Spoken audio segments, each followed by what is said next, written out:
Assalamualaikum warahmatullahi wabarakatuh.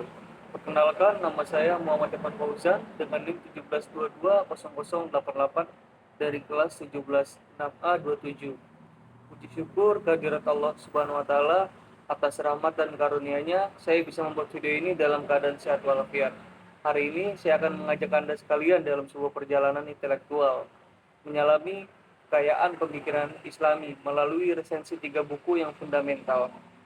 Di tengah hiruk-pikuk informasi di era digital ini, mengapa kita masih perlu kembali ke buku? Karena buku menawarkan kedalaman, konteks, dan sudut pandang yang komprehensif, jauh melampaui cuplikan singkat di media sosial. Buku-buku yang akan kita bahas ini bukan hanya sekedar tumpukan kertas, melainkan jendela menuju peradaban, refleksi, dan pemahaman yang lebih otentik tentang Islam. Kita akan meninjau 3 pilar pemahaman Islam. Fondasi tekstual, bagaimana teks suci Al-Quran dipelajari secara historis. 2. Relevansi kontemporer, bagaimana Islam berinteraksi dengan tantangan modern seperti demokrasi. Kedalaman spiritual, bagaimana Islam mengajarkan kebersihan hati dan etika kehidupan. Melalui presentasi ini, saya berharap kita tidak hanya menambah wawasan, tetapi juga memantik semangat untuk terus membaca, berpikir kritis, dan merefleksikan makna Islam dalam kehidupan kita yang dinamis. Mari kita mulai perjalanan ini. Resensi buku yang pertama yaitu The History of the Quran oleh Theodor Noldeke. Baik, kita mulai dengan sebuah karya yang fundamental dan monumental dalam studi Quran. Buku pertama yang akan kita resensi berjudul The History of the Quran yang ditulis oleh Theodor Noldeke, seorang orientalis Jerman, terkemuka pada abad ke-19. Mengapa karya ini penting? Noldeke adalah seorang pionir dalam penerapan metode filologi dan historis ala barat untuk mempelajari teks-teks timur. Pada masanya, sebagian besar studi Al-Quran di Barat masih bersifat apologetik atau polemis. Noldeke membawa pendekatan yang lebih ilmiah dan sistematis untuk menganalisis sejarah tekstual Al-Quran. Ini adalah sebuah upaya yang berani dan revolusioner di zamannya. Dalam buku ini, Noldeke dan para kontributornya secara sistematis membahas berbagai tahapan pembentukan teks Al-Quran, mulai dari proses wahyu kepada Nabi Muhammad SAW, pengumpulan dan kodifikasi mushaf di masa Khulafaur Rasyidin, khususnya pada masa Khalifah Utsman, hingga analisis filologis mendalam terhadap setiap surah dan ayat. Mereka mencoba merekonstruksi urutan kronologi surah Mekah dan Madinah berdasarkan gaya bahasa dan tema, serta mendokumentasikan variasi bacaan qiraat yang ada pada masa awal Islam. Kelebihan utama buku ini terletak pada kedalaman analisis sosiologisnya yang luar biasa dan metodologi historis yang ketat. Ini adalah karya yang membuka jalan bagi banyak penelitian selanjutnya tentang Al-Quran dari perspektif akademik Barat. Ia kaya akan data dan referensi yang menunjukkan upaya serius dalam memahami teks suci ini secara objektif. Metode kronologis Noldeke, meskipun tidak sempurna, telah banyak dipakai dan dimodifikasi oleh sarjana modern, menunjukkan bagaimana pendekatan ilmiah bisa membantu kita memahami evolusi tema dan gaya bahasa dalam Al-Quran seiring waktu. Namun, sebagai karya yang berasal dari abad ke-19, beberapa kekurangan juga bisa kita temukan.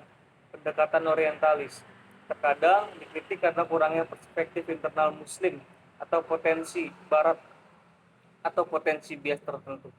Meskipun Noldeke berusaha objektif, ia tetap membawa lensa budaya dan metodologi Barat yang kadang kurang memahami nuansa tradisi Islam. Selain itu, gaya bahasanya yang sangat ilmiah dan padat bisa menjadi tantangan bagi pembaca awam. Kontribusi utama buku ini adalah memberikan fondasi bagi studi Quran dari sudut pandang historis dan filologis. Ini mengajarkan kita bahwa pemahaman terhadap teks suci juga bisa diperkaya melalui pendekatan ilmiah yang sistematis. Bagi muslim modern, mengetahui tentang karya seperti Noldeke penting agar kita bisa memahami bagaimana Al-Quran dilihat dan dipelajari di luar tradisi internal, sekaligus memotong refleksi kritis terhadap pemahaman kita sendiri. Ini juga menunjukkan kompleksitas warisan intelektual yang perlu kita pahami secara mendalam.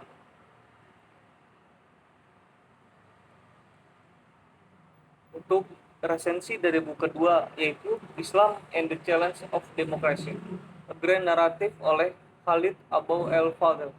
Dari sejarah tekstual, kita beralih ke isu yang sangat relevan dan kontemporer, yaitu hubungan antara Islam dan demokrasi. Buku kedua yang saya resensi adalah Islam and Challenge of Democracy, A Grand Narrative oleh Khalid Abou el-Fadl. Khalid Abou el-Fadl adalah seorang profesor hukum Islam dari Amerika Serikat yang terkenal karena pendekatannya yang progresif dan kritis terhadap pemikiran Islam. Beliau adalah seorang intelektual yang gigih mengkritik pemikiran tekstualis yang kaku dan otoritarisme di dunia muslim, serta menganjurkan pendekatan yang lebih etis, humanis, dan berlandaskan belas kasih dalam memahami Islam. Dalam buku ini, Abou el-Fadl menantang narasi yang sering kita dengar, yaitu bahwa Islam itu tidak kompatibel dengan demokrasi.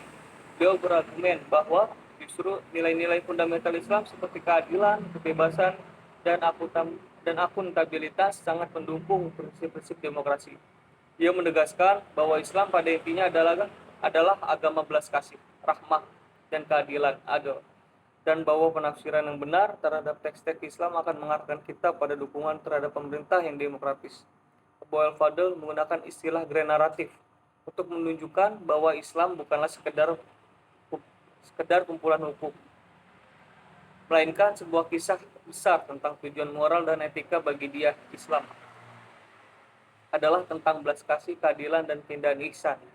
Ini kontras dengan small naratif yang ia kritik, yaitu narasi sempit yang diciptakan oleh otoritas dan ekstremis yang mereduksi Islam menjadi aturan-aturan kaku tanpa jiwa atau konteks moral. Beliau juga sangat vokal mengkritik puritanisme yang ia anggap cenderung literalis, kaku, dan menolak interpretasi. Menurutnya, ini adalah akar masalah yang menyebabkan umat muslim kesulitan beradaptasi dengan nilai-nilai modern. Ia bahkan melihat otoritarisme sebagai penyakit yang merusak Islam dari dalam, karena ia bertentangan dengan esensi keadilan dan kebebasan yang diajarkan Nabi Muhammad SAW.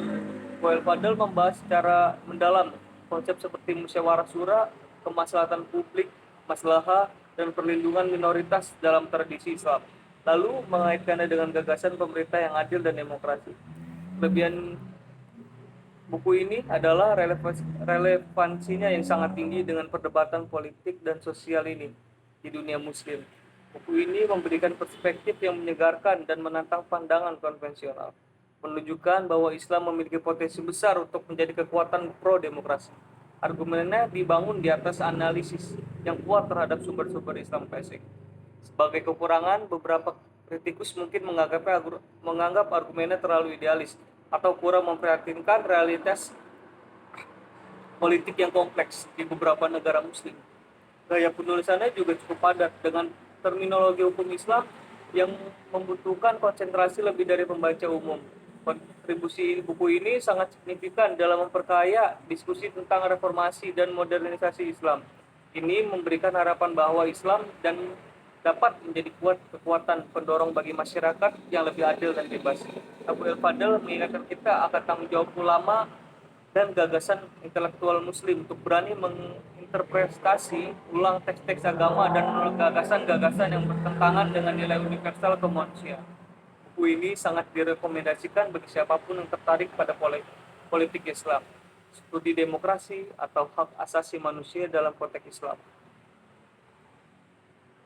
Terakhir, kita akan menyelami sebuah karya spiritual yang tak kekang oleh waktu, yaitu Revival of the Religious Change atau yang lebih dikenal sebagai Ihya Ulum al-Din oleh Imam Abu Hamid al-Ghazali. Imam al-Ghazali yang hidup pada abad ke-11 Masehi adalah salah satu ulama terbesar paling berpengaruh dalam sejarah Islam. Beliau dijuluki Hujjatul Islam atau pembela Islam karena upaya yang luar biasa dalam merekonsiliasi berbagai disiplin ilmu seperti fikih, hukum, kalam, teologi, dan tasawuf atau mistisisme. Menariknya, sebelum menulis Ihya, Al-Ghazali mengalami krisis pribadi dan intelektual yang mendalam. Meskipun seorang cendekiawan terkemuka, dia merasa hampa dalam ilmu-ilmu formal. yang mendorongnya untuk meninggalkan karir akademis dan melakukan perjalanan spiritual. Pengalaman ini membentuk perspektif unik yang ia tuangkan dalam Ihya. Tema utama dari dia, ulum al-din, adalah upaya komprehensif untuk menghidupkan kembali ilmu-ilmu agama yang menurut Al-Ghazali telah kehilangan esensinya dan terperosok ke dalam formalisme belaka. Beliau berargumen bahwa Islam tidak hanya tentang ritual dan hukum lahiriah, tapi juga tentang pembersihan hati dan transformasi batin menuju kedekatan dengan Allah. Karya monumental ini dibagi menjadi 4 besar. Yang pertama, tentang ibadah ritual seperti sholat, puasa, haji dengan penekanan makna batinnya. Kedua, tentang kebiasaan dan etika sosial seperti etika makan, pernikahan, mata pencaharian halal.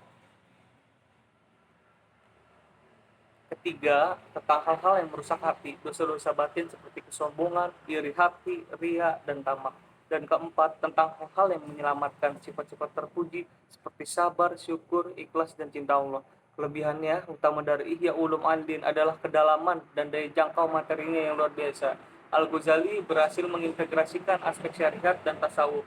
Ia menunjukkan bahwa ibarat tanpa hati adalah kosong, ibadah tanpa hati adalah kosong, dan spiritualitasnya tanpa syariat bisa tersesat. Ini adalah pesan keseimbangan yang sangat kuat dan relevan ini hari ini.